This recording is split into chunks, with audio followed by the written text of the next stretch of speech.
నమస్తే, నేను మీ Gopi. Welcome back to మనం టీవీ. ప్రస్తుతం మనతో పాటు ఉన్నారు మురళీకృష్ణ శర్మ గారు ఉన్నారు. ఆయనతో మాట్లాడదాం. నమస్తే అండి. నమస్కారం అండి. సో యాక్చువల్గా నిన్న నైట్ నుంచి సింగర్ కల్పన గారు అయితే మాత్రం ఆత్మహత్య ప్రయత్నానికి పాల్పడారని పలు మీడియా ఛానల్ రావడం జరిగింది. సో ఈ రోజు ఉదయం దాకా కూడా అదే కంటిన్యూ అవుతవచ్చు.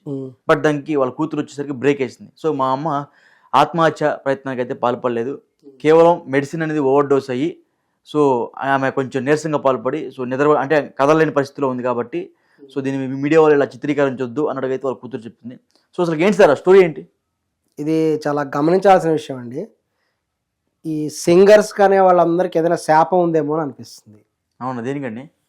మీరు గమనిస్తే మధుప్రియ గారు, కౌశల్య గారు, సునీత గారు, ఇప్పుడు కల్పన గారి గురించి చెప్తున్నాం, నోయల్ గారు, హేమచంద్ర గారు, శ్రావణ భార్గవి గారు, ఇట్లా మనం గమనిస్తూ పోతుంటే దాదాపు అందరు సింగర్స్ కూడా తమ భర్తలతో తమ భార్యతో గొడవలు పడటం, విడాకులు తీసుకోవడం, ఇది ఒక కామన్ పాయింట్ కనిపిస్తుంది అందరిలో కూడా. గమనించండి ఒకసారి. అవును, రీసెంట్గా తమిళనాడులో కనుక చూస్తే ఒక చిన్మయ అనేటువంటి ఆమె ఒక మ్యూజిక్ డైరెక్టర్ మీద ఒక కేసు వేయటం జరిగింది. సో ఈ సింగర్స్ అనే వాళ్ళందరూ కూడా కామన్ పాయింట్, వీళ్ళందరూ కూడా వీళ్ళ కుటుంబాలతో మంచి రిలేషన్ ఉండవు, వీళ్ళకి భర్తలతో విభేదాలు రావటం, గొడవలు రావటం, విడిపోవటం, కొంతమంది మళ్ళీ సెకండ్ మ్యారేజ్లు చేసుకోవటం, ఈ విధంగా కనిపిస్తున్నది. మనం చాలా జాగ్రత్తగా గమనించాల్సిన విషయం. ఇప్పుడేమో సూసైడ్ అటెంప్ట్ చేసింది నా కల్పన గారు. దీని గురించి మనం చాలా జాగ్రత్తగా గమనించాలి, ఎందుకంటే ఇది ఒక సామాజిక సమస్యలాగా అయిపోయింది. ఎందుకంటే ఇప్పుడు సింగర్స్ అనేటువంటి ఫీల్డ్లోకి చాలామంది వస్తున్నారు, దాదాపు అందరూ ఇదే సమస్యను ఎదుర్కొంటున్నారు. వీళ్ళు ఇలా ఎందుకు ఎదుర్కొంటున్నారు, వీళ్ళకి ఫ్యామిలీ లైఫ్ ఎందుకు స్పాయిల్ అయిపోతున్నది అనేది మనం ఒకసారి గమనించాలి. ఇప్పుడు ఈవిడ గురించి చెప్తే, ఈమె తమిళనాడులో ఒక అత్యంత సాంప్రదాయమైన బ్రాహ్మణ కుటుంబానికి చెందినటువంటి ఆమె. ఓకే. ఈమె వాళ్ళ తల్లిదండ్రులు ఎంతో సాంప్రదాయమైనటువంటి వాళ్ళు గొప్ప కళారంగానికి సామవేదంలో ఎక్స్పర్ట్స్ వాళ్ళు. సో చక్కటి గొంతుతోటి మంచిగా పాట పాడుతూ భగవన్నామ స్మరణ కూడా చేసేటువంటి వాళ్ళు. క్రమంగా కూడా వీళ్ళు తర్వాత వచ్చిన మార్పులను బట్టి కూడా సినిమా రంగంలో పాటలు పాడటం అలా చేశారు. అంతేకాకుండా వీళ్ళ నాన్నగారు కూడా ఆయన చక్కగా మంచి ఆర్టిస్టు, చక్కగా నటించేవాళ్ళు. కానీ ఆయన శివాజీ గణేశన్ లాగా నటిస్తారు అనే ఉద్దేశంతో ఆయన పైకి రాకుండా తొక్కేశారు. తమిళనాడులో ఆయన పైకి రానివ్వలా తొక్కేయడం జరిగింది. తొక్కేసినప్పటికి కూడా ఆయన ఇక ఏవో చిన్న చిన్నవి చేసుకుంటూ, బయట ఏవో ప్రోగ్రాములు చేసుకుంటూ, ఈ యొక్క రాజకీయాలకి, సినిమా రాజకీయాలకి బలైన వ్యక్తి వీళ్ళ నాన్న. ఓకే. సో వాళ్ళిక మరి చేసేదేం లేక బయట ఒక ట్రూప్ లాగా ఏర్పాటు చేసుకుని బయట కార్యక్రమాలు, ప్రోగ్రాములు ఇచ్చుకుంటూ అలా తమ కుటుంబాన్ని పోషించుకునేవాళ్ళు. కానీ ఎంత చేసినా సరే తీవ్రమైన ఆర్థిక ఇబ్బందులు. ఎందుకంటే ఆయన సినిమా ఫీల్డ్లో పైకి రాకుండా అనగదొక్కేశారు. ఎందుకంటే పోటీ, ఎవరికేం అవసరం, ఆయన శివాజీ గణేష్ లాగా నటిస్తాడు. సో శివాజీ గణేష్ అంటే ప్రముఖ వాళ్ళు కూడా ఇతను పైకి వస్తే మళ్ళీ వాళ్ళకి ఇబ్బంది అనే ఉద్దేశంతో ఇతన్ని తొక్కేశారు, సినిమా ఫీల్డ్లో పైకి రానివ్వలేదు. అది వాస్తవానికి జరిగింది. అవకాశాలు ఏమైనా వస్తే అవకాశాలు ఇవ్వకుండా చేయటం, ఆ విధంగా చేశారు. ఇంకా మరో అవకాశం ఇంకేం చేయలేక సింగర్ సైడ్ ట్రై చేశాడు. సింగర్ సైడ్ మ్యూజిక్ కంపోజ్ చేయడం, ఆట రంగంలో ట్రై చేశాడు. చేసినా కూడా సరైనటువంటి అవకాశాలు కూడా ఆయనకు రాలేదు. ఇంత పేదరికం కూడా అనుభవిస్తుంటే మరి చిల్డ్రను, ఇప్పుడు ఈ కల్పన అనేటం చిన్న పాపగా ఉన్నప్పుడే ఇంకా ఆమెను కూడా సినిమా ఫీల్డ్లో తీసుకొచ్చేసారు. ఎందుకంటే ఆర్థిక ఇబ్బందులు తట్టుకోలేకనే.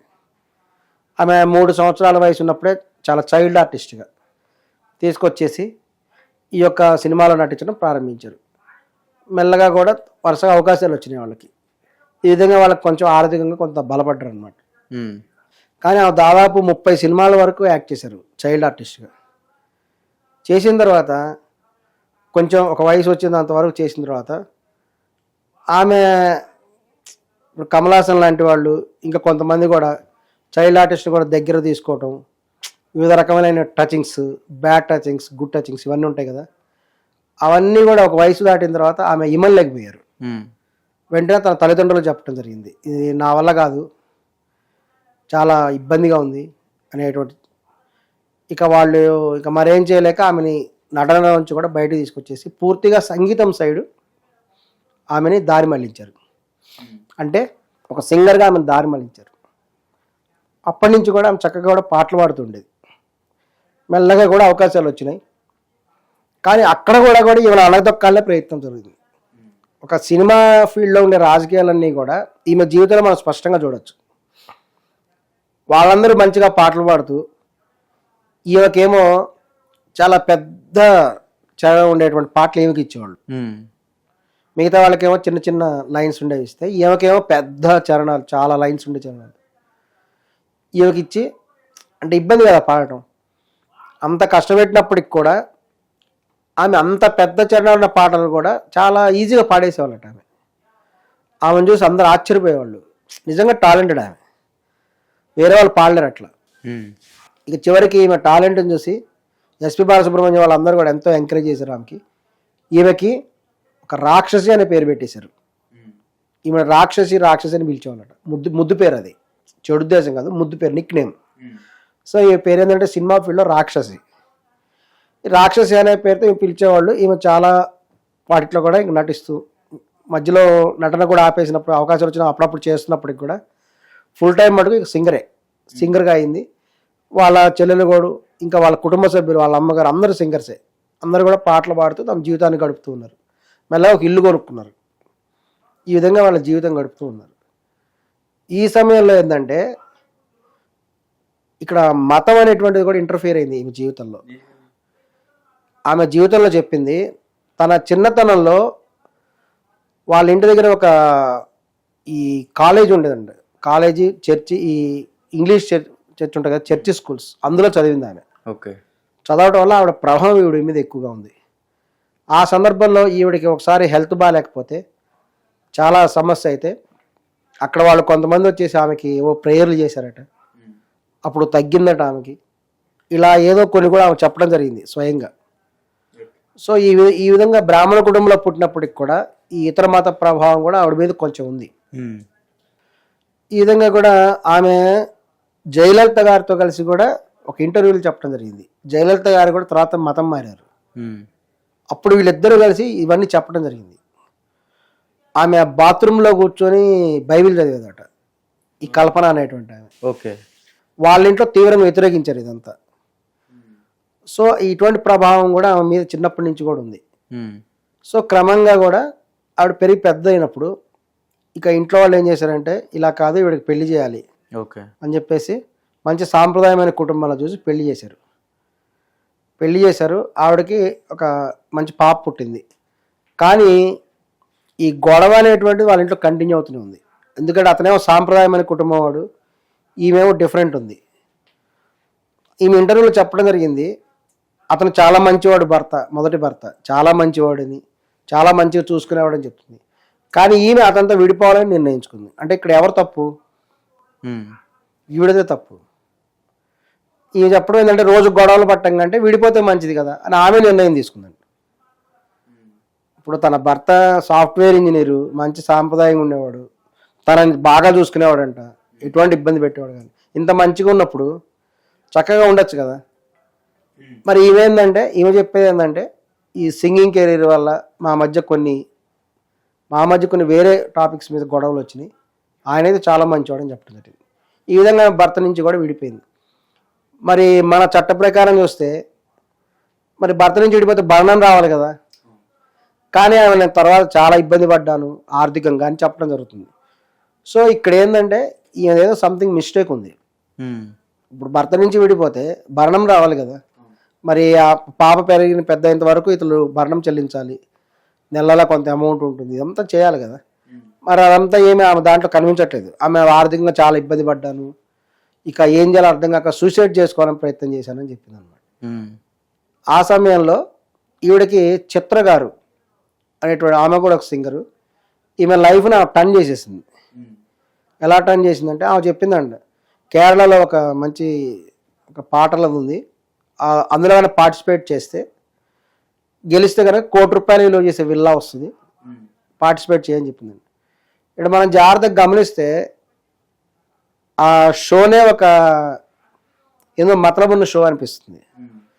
ఎందుకంటే నిజంగా ₹1,00,00,000 విల్లా వచ్చింది అయితే చిత్రగారు పార్టిసిపేట్ చేసి ఆమె గెలుచుకోవచ్చు కదా, అవును. ఇవ్వటం ఏమిటి? ఉమ్.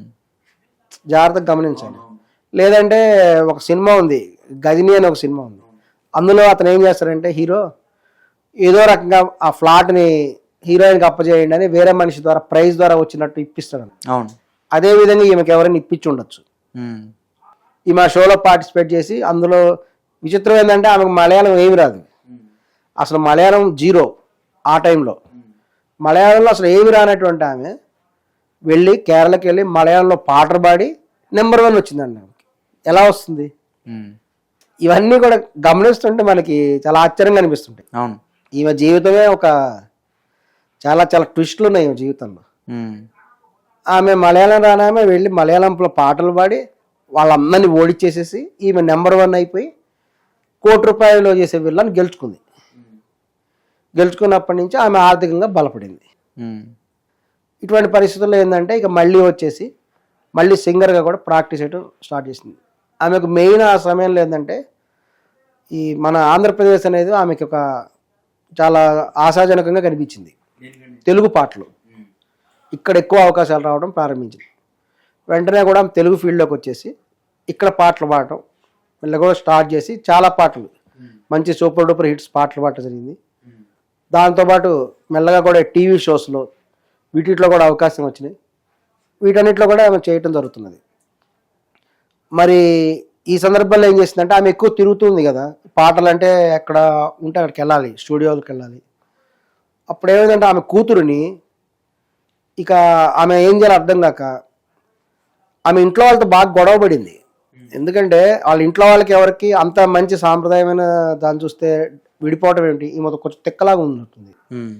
ఎందుకంటే ఎవరు ఓడిపోరు కదా, అంత మంచి సాఫ్ట్వేర్ ఎంప్లాయీ, లైఫ్ సైడ్ మంచి వ్యక్తి, ఈమె చెప్తున్నది మంచి వ్యక్తి అని. తనను వేరే ఎటువంటి తిట్టం కానీ కొట్టం కానీ ఏం చేయలేదు, మంచిగా చూసుకున్నాడు, స్వభావం మంచిది. మరి గొడవ పెట్టుకోవడం అంటే వేరే విషయంలో, బహుశా ఈమె పాటలు పాడటం కానీ వేరే రంగులు ఏమైనా అయి ఉండొచ్చు గొడవలు. మరి ఆ కూతుర్ని ఏం చేసిందంటే ఆమెకు చెల్లెలు ఉంది కదా, చెల్లెలు వాళ్ళ ఇంట్లో పెట్టింది. కేరళలో మద్రాసులోనే ఉండేది. వాళ్ళ చెల్లెల దగ్గర ఈమె పెట్టేసింది. చెల్లెలకు అప్పుడు పెళ్ళి అయింది. పెడితే ఏమైందంటే ఈమె తిరుగుతూ ఉంటే కొంతకాలంగా ఆమె చెల్లెల దగ్గర నుంచి కొన్ని భయంకరమైన విషయాలు కూడా తెలుసుకుంది.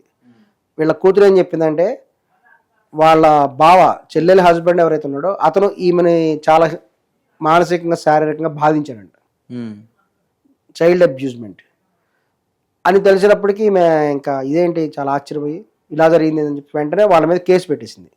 చెల్లెలి భర్త మీద కేసు పెట్టి కోర్టులో కేసు అంతా పోలీస్ కేసు ఫైల్ చేసింది.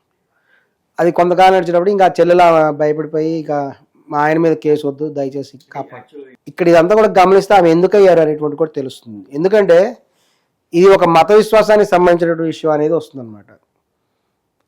ఈమె ఎప్పుడైతే సింగర్గా వచ్చిందో ఆమె కంప్లీట్గా కూడా క్రిస్టియన్స్గా మారిపోయింది. అంటే ఏమన్నానంటే ఇప్పుడు వాళ్ళ కూతురు వచ్చి మా అమ్మ ఆత్మహత్య కూడా చేసుకోలేదు, నిద్రపోయేటప్పుడు ఆమె ఎప్పుడు కూడా స్లీపింగ్ టాబ్లెట్ వేసుకో. అదేనండి, కాదు కారణాలు ఉన్నాయి. ఆమె కంప్లీట్గా కూడా క్రిస్టియన్ మతంలోకి మారిపోయింది. మారిపోయినప్పటికి కూడా ఆమె బ్రహ్మాండంగా హిందూ పాటలన్నీ కూడా పాడుతూ ఉండేది. తర్వాత ఏమైందంటే ఇక భర్త లేడు, మెల్లగా కూడా ఒక పాస్టర్ అనేటువంటి ఆయన్ని ఈమె కలిసింది. ఈ పాస్టర్కి ఈమెకి కూడా ఒక అనుబంధం ఏర్పడింది. ఆమె తను ద్వితీయ వివాహం చేసుకున్నానని చెప్తుంది. అతను నిజంగా ద్వితీయ వివాహం చేసుకుందా లేదా అనేది కరెక్ట్ తెలియదు. ఎందుకంటే అతనికి ఆల్రెడీ వేరే పెళ్ళి అయిందా, అతనికి కూడా ద్వితీయ వివాహమా అనేది తెలియదు ఎవరికి. ఈమె చెప్తున్నది రెండో పెళ్లి చేసుకుని రెండో భర్త, మరి ఎక్కడ చేసుకున్నావు ఇన్ఫర్మేషన్ అయితే ఏమీ లేవు. అలాగే అతనికి ఆల్రెడీ వేరే పెళ్ళి అయిందా, వేరే ఏమైనా పెళ్ళం ఉందా, ఈమె రెండో పెళ్ళ, ఇవన్నీ కూడా క్లారిటీ ఎక్కడ లేవు వీళ్ళ ఇన్ఫర్మేషన్లో. ఈమె విధంగా క్లెయిమ్ చేసుకుంది నేను రెండో పెళ్లి చేసుకుని రెండో భర్త అని చెప్పేసి. మెల్లగా ఏంటంటే ఈమె ట్రాప్ చేయబడింది. ఆ విధంగా వేరే మతంలోకి ట్రాప్ చేయబడింది. ఏంటంటే వాళ్ళు మెల్లగా వీళ్ళ తర్వాత ఇంకొక 2 పిల్లలు పుట్టారు వీళ్ళ మేమకి అని కూడా చెప్పడం జరుగుతుంది. ఈమె ఏంటంటే మెల్ల బిగ్ బాస్లోకి రావటం. ఈ సందర్భాలు ఏంటంటే ఒక ప్రముఖ హీరోతో ఈమెకు ఒక రిలేషన్ ఉంది, ఒక క్లోజ్ అనుబంధం. ఎవరా హీరో? ఆ పేరు చెప్పడం త్వరలో తెలుస్తుంది. ఒక ప్రముఖ హీరోతో ఈమెకు ఒక మంచి అనుబంధం ఏర్పడుతుంది బిగ్ బాస్ సందర్భంగా అనేటువంటిది కూడా ఉంది. సో ఇవన్నీ కూడా ఈ ప్రైమరీ డేటా ద్వారా తెలిసినటువంటి ఇన్ఫర్మేషన్ ఇవి. సో ఇక్కడ ఏమైందంటే ఈమె వీళ్ళ వాళ్ళతో నివసిస్తుంది. ఆమె కూతురేమో కేరళకి వెళ్ళిపోయింది. వీళ్ళకి ఆల్రెడీ అక్కడ సొంత ఫ్లాట్ ఉంది, అక్కడికి వెళ్ళిపోయింది. ఈ రెండో భర్త అనేటువంటి ఆయన ఒక పాస్టర్ కమ్ బిజినెస్ మ్యాన్. అతను రెండో భర్త అని చెప్పబడిన వ్యక్తి. ఆయన రెండో భర్త అవునో కాదు తెలియదు, రెండో భర్త అని చెప్తున్నారు అంతే. ఎందుకంటే వాళ్ళకి ఎప్పుడు పెళ్ళయింది అవన్నీ తెలియదు, ఇన్ఫర్మేషన్ లేదు. అతను ఏం చేశాడంటే ఈయన హెరాస్మెంట్ చేయడం స్టార్ట్ చేశాడు విపరీతంగా. ఈమె హైదరాబాద్లోనే ఉంటుంది, నిజాంపేటలో. ఈమెను బాగా హెరాస్మెంట్ చేయడం, ఇబ్బంది చేయడం, మానసికంగా శారీరకంగా వేధించడం ఇవన్నీ కూడా స్టార్ట్ చేశాడు. కూతురేమో ఈమె దగ్గర రావట్లేదు, ఆమె వేరే వెళ్ళిపోయింది, కేరళ దగ్గరే ఉంటుంది. సో ఇక్కడ జరిగింది ఏంటంటే శివరాత్రి రోజున వాళ్ళిద్దరికి పెద్ద గొడవ అయింది, ఆమెకే భర్తకి. మీకు ఎట్లా తెలుసు? ఎందుకు గొడవ అయిందంటే మీకు ఎట్లా తెలుసు? తర్వాత అతను వెళ్ళిపోయాడు, గొడవ తర్వాత వెళ్ళిపోయాడు అతను. ఇన్ఫర్మేషన్ వీటి ద్వారానే, ఈ యొక్క సాధనాల ద్వారానే తెలుసు. ఎట్లాగంటే ఈమె శివరాత్రి రోజు ఒక ప్రముఖ శివుడికి సంబంధించినటువంటి కార్యక్రమంలో ఈమె ఒక సింగర్గా పెద్ద ప్రోగ్రాంలో పార్టిసిపేట్ చేసింది. ఈమె ఇది వాళ్ళ ఇంట్లో ఇష్టం లేదు, ఎందుకంటే వాళ్ళు పాస్టర్స్ అనేవాళ్ళు. ఇక్కడ మతరంగు వచ్చేసింది. గొడవ ఏంటంటే ఇది కూడా ఒక గొడవే. వాళ్ళు క్రిస్టియన్ చెందినటువంటి వాళ్ళు, ఈమెమో శివుడి ప్రోగ్రామ్కి చేయాల్సి వచ్చింది. సో ఆ ప్రోగ్రామ్ బ్రహ్మాండంగా చేసిందండి. చేసినప్పటికీ ఇంట్లో క్లాషెస్ వచ్చేసినాయి. ఏంటంటే నువ్వు అది చేయడానికి వీల్లేదు. మరి ఆమె ఒరిజినల్ క్రిస్టియన్స్గానే ఉంది, కన్వర్ట్ అయిపోయింది కదా. కానీ ఆమె ఏంటంటే నేను సింగర్ని, శివుడికి సంబంధించి చాలా బాగా పాటలు పాడుతున్నాను. సో శివరాత్రి రోజు ప్రోగ్రామ్ ఇవ్వడం జరిగింది. ఆ సందర్భంగా క్లాసెస్ వచ్చినాయి ఇంట్లో. వచ్చేసి అతను ఇంక నీ దగ్గర ఉండని చెప్పేసి ఈమెను బాధ పెట్టేసి అక్కడి నుంచి వెళ్ళిపోయాడు అతను. ఆమె భర్త వెళ్ళిపోయాడు. అప్పటిదాకా ఉన్నటువంటి అతను 2 days బ్యాక్ శివరాత్రి తర్వాత వెళ్ళిపోయాడు అతను. వెళ్ళిపోయాడు తర్వాత ఆమె కూతురికి కూడా ఈమె ఫోన్ చేయడం జరిగింది. వాళ్ళ కూతురు కూడా ఏంటంటే రిజెక్ట్ చేసింది ఈమె దగ్గర రావడానికి. ఈ ఈ మనుషుల మధ్య ఉండేటువంటి బంధాలు ఏ విధంగా అవుతున్నాయటువంటి దానికి ఇది లైవ్ ఎగ్జాంపుల్. ఇది ఓన్లీ ఒక పర్టికులర్ మహిళ గురించి కాదు, మన భారతదేశంలో బంధాలు ఎలా అవుతున్నాయి, హ్యూమన్ రిలేషన్స్ అనే దానికి ఇది లైవ్ ఎగ్జాంపుల్. ఇది ఓకే. ఆమె కూతురేమో కేరళకి వెళ్ళి నేను రాను నీ దగ్గరికి. ఒక కూతురు తన తల్లి దగ్గరికి రానంటుందంటే అంతకు మించిన బాధ ఇంకేముంటుంది? ఈమె ఇంత కష్టపడుతుంది ఎవరి కోసం? తన లైఫ్ ఎంజాయ్మెంట్ చేసుకోవడం కాదు కదా, తన గబుక్కని మింగేసి చచ్చిపోతే అయిపోతుంది. అట్లాగా తన కూతురు కోసమే కదా ఇన్ని సంవత్సరాల నుంచి ఆమె కష్టపడేది. పగలుగాతి కష్టపడి షోలు చేసి రకరకాల కష్టపడి ఎవరి కోసం? కూతురు కోసమే కదా. కూతురేమో నేను రాను నీ దగ్గరికి, నేను కేరళలోనే ఉంటాను. మరి ఆమె అక్కడే ఉందని ఎందుకు అంటున్నది? ఆవిడకి అక్కడేమో లవ్ స్టోరీ ఉందా, ఆమెకేమైనా ప్రేమ వ్యవహారం ఉందా అనేది తెలియదు. ఆమెకేమైనా అక్కడ ప్రేమ వ్యవహారం ఉందా? కూతురికి ప్రేమ వ్యవహారం ఉండి ఈ తల్లి ఒప్పుకోలేదా? ఒప్పుకోకపోతే వాళ్ళిద్దరి మధ్య గొడవ వచ్చిందా? ఈ ప్రేమ వ్యవహారం కారణమా, లేకపోతే ఆమె ఎందుకు రానుంది కూతురు అమ్మ దగ్గరికి అనేటువంటిది కూడా తెలియాల్సిన అవసరం ఉంది. ఓకే. ఆమె ప్రేమ వ్యవహారం వల్ల ఈమె ఒప్పుకోలేదా? సో ఫైనల్ గా వాళ్ళ కూతురు ఈ రోజు చెప్పింది. ఆమె ఏంటంటే అక్కడే ఆమె బలవంతం రానిచ్చారు. ఆమె అక్కడే ఉంది, ఫస్ట్ రాలేదు. అప్పుడు ఏంటంటే ఈమె ఈ వ్యవహారం అంతా కూడా జరుగుతున్నప్పుడు ఇంతకుముందు కూడా అల్లు అర్జున్ గారిని అరెస్ట్ చేసినప్పుడు ఈమె ఒక ప్రెస్ మీటింగ్ పెట్టింది. దేనికి? అల్లు అర్జున్ గారి అరెస్ట్ని ఖండిస్తూ కల్పన గారు ఒక ప్రెస్ మీటింగ్ పెట్టింది. దాని గురించి చాలా సీరియస్గా మాట్లాడటం జరిగింది. ఇక్కడ అందరూ గమనించే విషయం ఏంటంటే అల్లు అర్జున్ గారి అరెస్ట్కి కల్పన గారికి సంబంధం ఏంటి అసలు? అంటే సినిమా ఇండస్ట్రీ కదా సపోర్ట్ చేస్తుంది. సినిమాలో అంతమంది సింగర్స్ ఉన్నారు కదా, ఈవిడే ఎందుకు పెట్టింది? ఫ్యాన్ ఏమో అదే అంటుంది. వాళ్ళిద్దరి మధ్య ప్రత్యేకమైనటువంటి ఫ్రెండ్షిప్ అనుబంధం ఉంది. అవును, ఈ మొక్కతే ఫ్యానా? ఎంతమంది సింగర్స్ ఉన్నారు? సునీత గారు ఉన్నారు, చాలా మంది ఉన్నారు కదా. మరి ఈ మొక్కతే ప్రెస్ మీటింగ్ పెట్టి ప్రత్యేకంగా కూడా పెట్టాల్సిన అవసరం ఏంటి? పెడితే తప్పండి, తప్పనట్లేదు.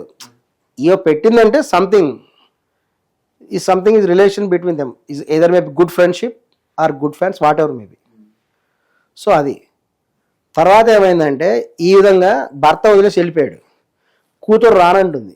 ఈమె తీవ్రమైన డిప్రెషన్కి లోనైంది. ఆ రోజు మాకు తెలిసిన ఇన్ఫర్మేషన్ ఏంటంటే ఈమె తీవ్రమైన డిప్రెషన్ లోనయ్యి ఇంకా ఒంటరి అయిపోయింది. ఏం చేయాలో అర్థం కాక ఒక ప్రముఖ హీరోకి ఫోన్ చేసింది.